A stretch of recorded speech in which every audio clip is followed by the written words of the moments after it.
The Diary of a Certified Psychopath. Off the crank. One more precious vinyl relic revolves its way into the digital archive, and if Bach's spirit had not become outraged enough by hearing his timeless masterpieces endlessly reconstituted on a vast range of contemporary acoustic instruments, his bones now had to rotate in their grave whilst Don Smithers' trio of talented trumpeters tooted through an album filled with cherry-picked chorales. Though these tasteful transcriptions must be veritable sonic nectar when compared to infamous Who drummer Keith Moon's never-released paraphrase of Jesu Joy of Man's Desiring, arranged for unaccompanied floor tom and 77 dustbin lids.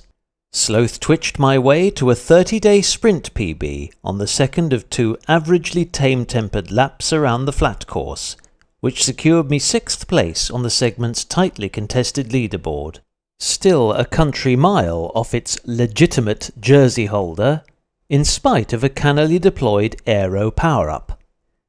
Regrettably, this atypical surge appeared to overload my data dungeon's 32-amp circuit, and caused the fuse board's switch to trip after I'd dismounted and departed for some erstwhile rehydration. A most unpleasant bolt out of the blue that might also have evolved from a highly localized lightning strike, and one which robbed me of this melodically moulded session's closing 5 kilometers, together with crucial evidence of the 15-second half-kilowatt effort I'd executed in response to one exceptionally sonorous arpeggio. By lucky chance, I'd snapped a shot of the unabridged ride's report screen before this catastrophic failure, which turned out to have been triggered by a blown LED bulb. More Bach, less bite. In fact, make that negligible nip, and may that be the last punny illusion I feel compelled to dredge up from my data dungeon's darkest doldrums to describe the highly rotated repertoire which today served to influence barely a single pedal stroke of this jaded jaunt behind Zwift's most level-legged robo-pacer, let alone melodically mould any memorable interludes of postural expressiveness.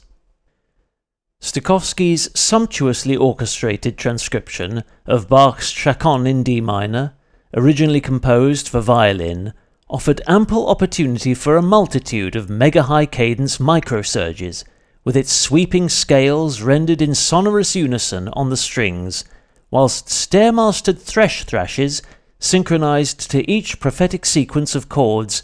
would have physically characterized one of the most emotive themes in musical history with beat-perfect precision.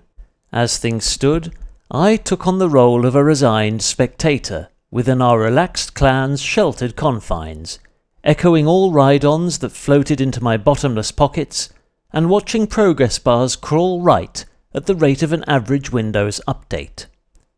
Eventually zoned out with another free-wheeled coffee break, which allowed me to savour Stokowski's symphonic interpretation of Air on a G-string with all atonal headwinds on mechanical mute. After hours and showers.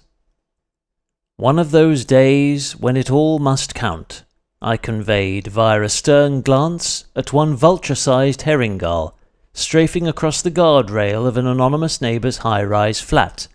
convinced it was the same neurotic parent whose low-flying infant had laid waste to my bottle of chain lube several days earlier. When referring to all, I of course do not mean those provocative real-time Strava segments that pop up with pervasive regularity on my iPhone's no-LED screen whenever the app's integrated GPS tracker detects that I've commenced a segment of casually competitive interest. No.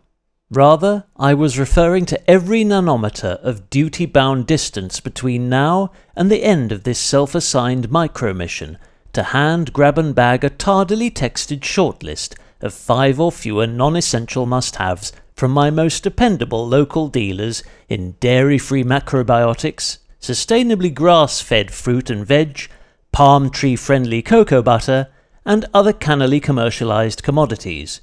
soon to be saddled with free-range tariffs. In this case, several niche products were required to indulge the unconditional dietary fads and scrupulous sanitization standards of tomorrow's fly-by-night Airbnbers, whose supremely sensitive touch receptors are able to distinguish the difference between fair trade and factory-farmed marigold gloves, which I only just learned are manufactured in 3 sizes, the hard way.